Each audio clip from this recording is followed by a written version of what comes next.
Tashidale, this is week 10. We're on page 341 of the text in chapter 3, the speech Vajra. So we've done the body Vajra of approximation, so now we have the speech Vajra, near accomplishment. And this is a meditation on sovereign activities correlating with birth and the engaging in the activities of the action faculties. So we begin here by arousing by song. At the end of the 9 months in the womb, the development of the body is complete, but the winds are still rigidly bound inside the central channel. In the 10th or becoming month, the winds operate throughout the upper openings, which results in the development of vocal capacity and the engaging of consciousness with outer objects through the individual senses. So at this point, the baby has the ability to communicate in some way, to receive inputs through the eyes, ears, and so forth, although we know that they have some of that in the womb. More completely develops after birth. At the end of the 16th year for males and the 12th year for females, these beings will be able to engage in the joys of movements of their elements. So the winds of the 4 inner elements stir and encourage birth. The mother and father main deities who have dissolved and transformed into a drop are encouraged to emerge by the 4 goddesses of the 4 elements. Continuing on the next page below the quotation, as the main deity, Om appears at the forehead, Ah at the throat, Hong at the heart, and Ho appears in the Avaduti at the navel and crown, so the central channel. And so typically a deity would have Om at the forehead, Ah at the throat, and Hong at the heart. But in this case, we also, in addition to that, have Ho that is at the navel and crown. This arising of enlightened body, speech, and mind correlates with the left, right, and central channels of Moon, Sun, and Rahu in the womb. So then, below the next quote, we have the great compassion of the embrace of the wisdom mother causes the Kundali fire at the navel letter Ho to blaze. Its rays bring about great bliss from the main deity, the all-pervading Vajradhara, who then dissolves into the moon-like bodhicitta drop. The wisdom woman, Vishvamata, and the 8 Shakti also dissolve with the main deity. Then we have the actual arousing by song. The 4 goddesses who perform the song arousal correlate with the winds of the 4 mandalas that encourage the unborn child's birth. And then the 4 goddesses, Lochana, Mamaki, Pandara, and Tara. And then they are the essence of earth, water, fire, and air, and the equanimity, joy, compassion, and love. So the comparison there between the 4 immeasurables and the 4 elements. The objects to be aroused by their songs are the mother and father deities who have dissolved into the drop. This correlates with the point of birth up to when the consciousness has been in a dream state since the 7th month. So previously we talked about at the 7th month the consciousness becomes active, and so the fetus in the womb is able to then begin being aware of things through the senses. Then Lochana arouses the Gnosis Vajra. So we have the quote at the top of page 343. I, Lochana, mother of sentient beings, dwell in the similar to cause effect within the yogi by the nature of my mandala. Arise, Kalachakra, fulfill my desire. And so Lochana, the earth element at the navel, the fluid then travels from the jewel to the navel to produce the dwelling in great bliss. Therefore, Kalachakra, Gnosis Vajra, arises from the fluid and fills my desires by emanating the deities of the Gnosis Mandala. Mamaki then arouses the body Vajra. I, Mamaki, the sister, dwell in the ripening within the yogi by the nature of my mandala. Arise, Kalachakra, fulfill my desire. So we have Mamaki with the fluid reaching the water element at the heart center. So we're ascending here. So then we have the Kalachakra, body Vajra, arise from the fluid, fulfill my desires by emanating the deities of the water element family. Then Pandara arouses the speech Vajra. I, Pandara the daughter, dwell in the personally created result within the yogi by the nature of my mandala. Arise, Kalachakra, fulfill my desire. So Pandara, and the fluid travels from the fire element at the throat center. And then Kalachakra, in the nature of the speech Vajra, arise from the fluid and fulfill my desires by emanating the deities of the fire element family. Then Tara arouses the mind Vajra. I, Tara, the niece, dwell in the eradication result within the yogi. By the nature of my mandala, arise, Kalachakra, and fulfill my desire. So we have Tara, the fluid traveling up from the throat to the crown, and then the air at the crown. So Kalachakra, in the nature of the mind Vajra, arise from the fluid and fulfill my desires by emanating the deities of the air element family. And then in unison, all the goddesses sing from the experiences of the emptiness mandala, with the thought to save sentient beings, great protector of sentient beings, emanate the mandalas of body, speech, and mind. And then at the bottom, the great commentary says, moving to 345, the arousing is of two kinds. First, to complete the winds. The second, for the completion of the joy at the end of the 16th year. So we have one associated with the movements in the central channel, and the other related to the maturation of the male at the end of the 16th year. So skipping the quotation and starting on the second line, there are two ordinary bases to which the arousal is directed. The first is a sentient being inside the womb being aroused to emerge, and the second is the fluid, which is aroused to travel to the opening of the organ in order to complete the development of the joy of the element emission at the end of the 16th year of life. The dissolution song arousal correlates with the first. The subtle and drop yoga meditation that focuses on joy correlate with the second. So next we have the arising and mandala generation. And first part of that is arising from the fluid into the forms of the main mother and father. Beginning with the quotation here, the conqueror, well immersed in emptiness, is awoken by the four goddesses' melodic arousal and sees all beings like illusions. From the melted moon fluid arises the blue home. From that, a five-pointed blue Vajra, and from that arises the main deity in the form of Kalachakra, in essence, Akshobhya, to indicate that he wears the crown of Akshobhya and is embraced by the Vajra Datvishvari Vishvamata. Vishvamata. Is that correct here? So then we have the second part, the emanation of the mandalas. And moving over to the next page below the second quote there. So we're on page 347. The sound of bliss that emanates from the main deity mother and father in union calls the male and female tatthagatas of the nature of the five mandalas and all other deities into the space above and for purpose of the Samaya mandala. The aggregates, elements, and sources enter one's body where they are melted by the fire of great bliss and sent to the mother's lotus.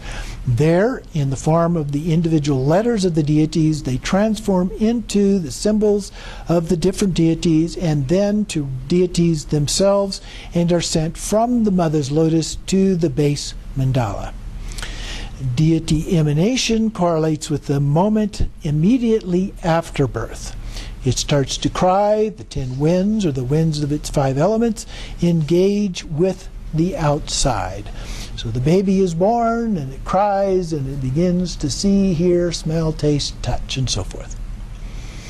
Then we have on page 348 the summoning of the wisdom beings to enter. After the desire and non-desire goddesses have been emanated, the wisdom beings are summoned. This is done by Vajra Vega, who is in essence the purified Gnosis wind. A few lines down, he emerges from the Vajra, which in turn has emerged from home.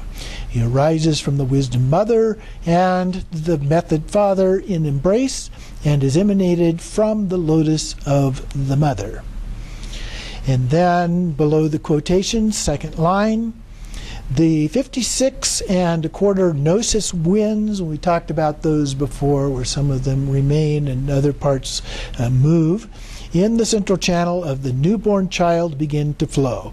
This awakens the sense organs, and the 6 consciousnesses engage with external objects.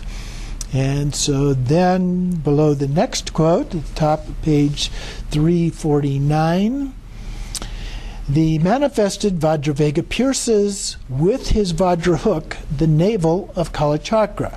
He binds Kalachakra's 24 arms with his Vajra serpent lasso, summons the mighty one of the wisdom assembly by terrifying him with his other weapons, invokes the various deities of the mandala, and then returns to absorb into his abode within the heart of the main deity.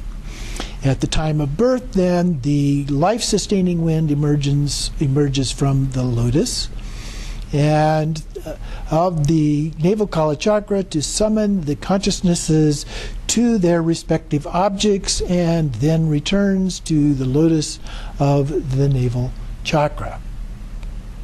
Then down below the 2 quotes, short quotes here, we have, after Vajravega has summoned the wisdom beings, one meditates that the wrathful protectors, Jambaka, Stambaka, Manaka, Atipala, correlating with the eye, body, tongue, and nose consciousnesses of the newborn, bring about the absorption, binding, delight, and one-taste union, respectively, of the wisdom and samaya beings.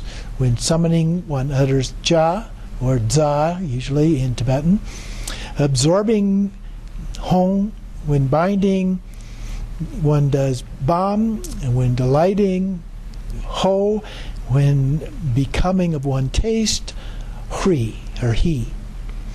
These are said to be done forcefully. The mudras are the Vajra hook, Vajra, Vajra noose, Vajra and bell, and Vajra staff, respectively. Now, I couldn't find anything that referred to them by those names to say these are to demonstrate what the mudras are, but the mudras that I learned with respect to those were za, hong, bam, ho. And I know that there are a variety of other ones. You can find other examples on the internet, but I couldn't find any specifically associated with Kalachakra, so unfortunately I can't tell you exactly what those might be in that case. So I would recommend use whatever ones that you are familiar with in the process of doing that part of the practice. Continuing on page 350, starting on the 4th line at the end there, the explanation of the merging of the deities, of the remaining deities of body, speech, and body and speech mandalas is left uncommented on. So it doesn't continue and explain all of those, but the one taste process will briefly be explained. The text describes the one taste emerging from the remaining speech mandala goddesses up to the wisdom and samaya merging of the sun and moon that rise over the land surrounding the mandala. And so then it talks about the various yab-yum pairs that are involved in all of this. And then at the end of that paragraph, together with their entourage deities, they all undergo the one-taste merging of samaya and wisdom beings. Then in the next paragraph, a similar process occurs with the main mother and father lunar day deities. And so then it goes through and gives the details of the specific gods and so forth there. Next paragraph, outside the walls of the body mandala on platforms in the 4 directions are the nagas in pairs. We have 4 pairs of nagas that it explains briefly. The next paragraph Similarly, the fierce females are in the grounds of the cemeteries or charnel grounds, and so then we have those are the ones with the various animal heads that are described then in that paragraph.